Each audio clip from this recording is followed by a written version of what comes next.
बिस्मिल्लाहिर्रहमानिर्रहीम। मोहतरम नाज़रीन किराम, अस्सलामु अलैकुम। आज मैं इस अज़ीम और इस मुल्क अज़ीज़ पाकिस्तान की बका और मजबूती के लिए कुछ सजेशंस और कुछ थाट प्रोवोकिंग आइडियाज़ लेकर हाजिर हुआ हूँ। और एक मशहूर राइटर हैं, फ़िलासफ़र हैं, जनाब वासिफ़ अली वासिफ़ फरमाते हैं कि मिल्लतें और मुल्क पायादार रफ़ाक़तों से वजूद में आती हैं। रफ़ाक़त की तमन्ना सिरिश्ते आदम है। इंसान को हर मुकाम पर रफ़ीक की ज़रूरत और रकीब से फ़ासला ज़रूरी होता है। जन्नत भी इंसान को तस्कीन नहीं दे सकती अगर उसमें कोई साथी न हो, कोई और इंसान न हो, कोई हमराज न हो, कोई सुनने वाला न हो, कोई सुनाने वाला न हो। तन्हाई सिर्फ उसी ज़ात को ज़ेब देती है जो लाशरीक है, जो माँ बाप और औलाद से बेनियाज है। लामकान में रहने वाला तन्हा रह सकता है, लेकिन ज़मीन पर रहने वाले तन्हा नहीं रह सकते हैं। हत्ता कि रात के गहरे सन्नाटे में अपनी कुर्सी पर अकेला बैठा हुआ इंसान भी अकेला नहीं होता। उसे माजी की सदाएँ आती रहती है, उसके साथ वो नज़ारे और यादें होती है जो उसके सामने नहीं होती। बकौल एक शायर के, तुम मेरे पास होते हो गोया जब कोई दूसरा नहीं होता। बस तन्हाई में भी तन्हाई मुमकिन नहीं एक ही शख्स की वफ़ा और मोहब्बत मुल्क को मिल्लत को ज़िंदगी देने और बका के लिए काफ़ी है। वो इंसान जिसने रफ़ीक से वफ़ा न की, मोहब्बत न की, किसी से वफ़ा नहीं कर सकता, न दीन से, न खुदा से, न खुद से, न अपने आप से। अजीम इंसान अपने हबीब पर, अपने महबूब पर गैर मुतज़लज़िल एतमाद के सहारे अजीम होते हैं। इंतखाब रफ़ीक से पहले तहकीक करना जायज़ है, लेकिन किसी को दोस्त कहने के बाद, किसी सियासी पार्टी से दोस्ती करने के बाद उसे किसी आजमाइश से गुजारना बददियानती है। दोस्त के साथ सिर्फ एक ही सलूक रवा रखा जाता है और वो है वफ़ा। वफ़ा करने वाले किसी की बेवफाई का गिला नहीं करते। अपनी वफ़ा का तज़किरा भी वफ़ा के बाब में इब्तिदाए जफ़ा समझा जाता है। रफ़ाकत कायम रखने के लिए न ख़त्म होने वाला हौसला चाहिए होता है। रफ़ाकतें गर्दिश हालात से मुतासिर नहीं होती।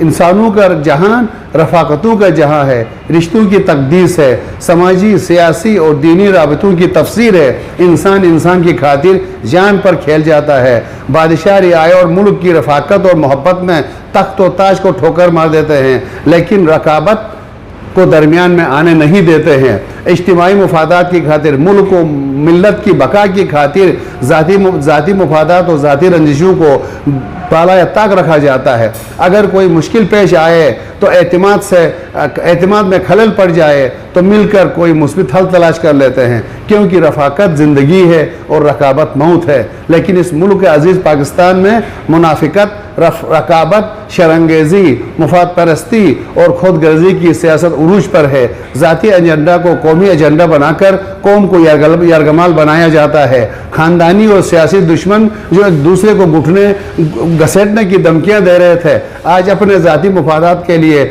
इज्तिमाई दुश्मन को कमज़ोर करने के लिए एक दस्तरखान पर जमा है। इन तमाम सियासतदानों की माजी की रकाबतें रफ़ाकतों में बदल चुकी है और इसके पीछे इनका ज़ाती गरज है। मुल्क को मिल्लत की बका के लिए इनका कोई एलिमेंट शामिल नहीं है। लोटा करेंसी की सियासत उरूज पर है। दोस्त दुश्मन बन गया है और दुश्मन दोस्त बन चुका है। मीडिया भी ऐसे पैसे की लालच में अंधा हो चुका है। जिस तरह इस मुल्क के अजीज पाकिस्तान में डॉक्टर मरीज की नब्ज़ पर हाथ रखने से पहले उसके जेब को टटोलता है, उसके जेब पर हाथ रखता है। उस्ताद बच्चे की नफ्सियात और सलाहियतों को समझने से पहले उसका माशी बैकग्राउंड चेक करके ट्यूशन की राह दिखाता है। इसी तरह से हमारे सो कॉल्ड सियासी लीडर्स अपनी कुर्सी को और शेरवानी को बचाने के लिए सियासतदान नुमा लोटू और ज़मीन फरोशों के हाथों यरगमाल होकर मुल्क को, कौम को गैर ज़रूरी नुकसान पहुंचाते हैं। सबका ज़ाहिरी नारा सबसे पहले पाकिस्तान होता है, लेकिन अमली तौर पर पाकिस्तान के मुफाद में एक छोटा सा कदम तक उठाने के लिए तैयार नहीं होते हैं।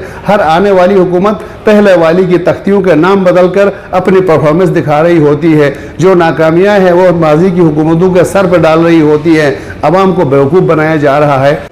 एक शिकारी कबूतरों को लटाकर एक एक करके ज़िबा कर रहा था और साथ आंखों से आंसू बहा रहा था।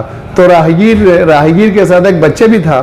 اس معصوم بچے نے اپنے باپ سے کہا, ابو یہ دیکھو یہ کتنا رحم دل شکاری ہے جو رو رہا ہے. باپ نے بیٹے سے کہا, بیٹا اس کی آنکھوں کو مت دیکھو, اس کے ہاتھوں کو دیکھو وہ کیا کر رہے ہیں. پس خلاصہ بحث یہ ہے کہ اگر ملک عزیز پاکستان کو دشمن کی سازشوں سے, اسلام دشمنوں سے بچانا مقصود ہو تو ہمیں ان کچھ تجاویز ہمبل سجیشنز میں پیش کر رہا ہوں, اس پہ عمل کرنا ضروری ہوگا. مثال کے طور پر ذاتی مفادات اور انا پرستی کے کھول سے باہر نکل کر ملک کی خاطر رقابتوں کو دفن کر کے رفاقتوں کا, محبت کا سفر شروع کرنا ہوگا. تو میرے پیارے دوستو, ہمیں ذاتی مفادات کو بھول کر, ہمیں رقابتوں کو چھوڑ کر ہمیں رفاقتوں کا سفر شروع کرنا ہوگا, کیونکہ رفاقت و محبت میسر نہ ہو تو عناصر ملت میں ظہور ترتیب ممکن نہیں. اینٹ کا اینٹ سے رابطہ ختم ہو جائے تو دیواریں اپنا بوجھ سے خود گرنا شروع ہو جاتی ہے. ملت کے تشخص کی تلاش دراصل اپنے رفیق کی, محبوب کی تلاش کا نام ہے. یہی محبت, جذبہ حب الوطنی اور رفاقت اور دفاعی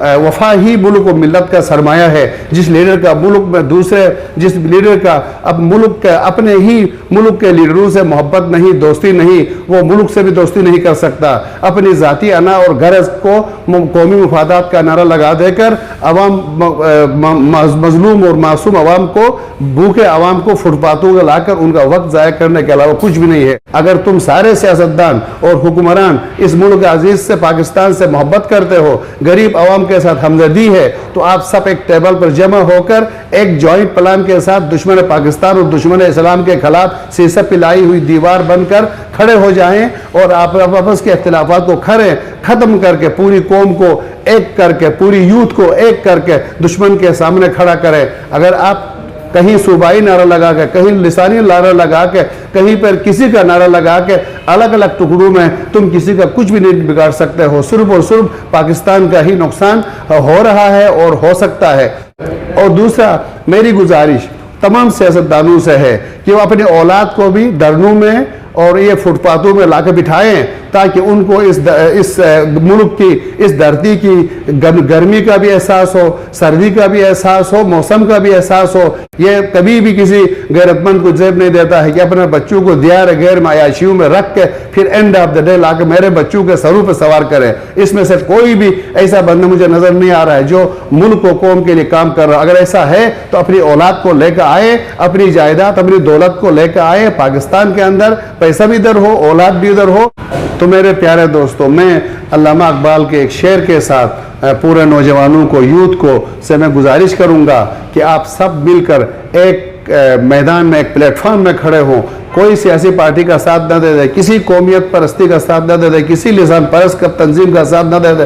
صرف پاکستانی بنے, مسلمان بنے, انسان بن کر سب کھڑے ہوں. تو سارے سیاستدان آئیں اس سٹیج پر آ کے سب تقریر کرے. ایک دوسرے کے خلاف کرنا ہے وہ بھی ادھر کرے, ایک دوسرے کی تعریف کرنا ہے وہ بھی ادھر کرے. پیٹ پیچھے گلی کوچوں میں جا کے ایک دوسرے کے خلاف تقریریں کر کے نوجوانوں کو منحرف کر کے, تقسیم در تقسیم کر کے. یہ سارے پاکستانی ہیں, ایک نوجوان ادھر ہے, دوسرا ادھر ہے, یہی نوجوان ایک دوسرے لڑتے ہیں, تو پھر کل مقابلہ دشمن کے ساتھ کیسے ہوگا؟ بقول علامہ اقبال کے, ایک ہوں مسلم حرم کی پاسبانی کے لیے, نیل کے ساحل سے لے کر تاب خاک کاشگر. والسلام علیکم ورحمۃ اللہ وبرکاتہ.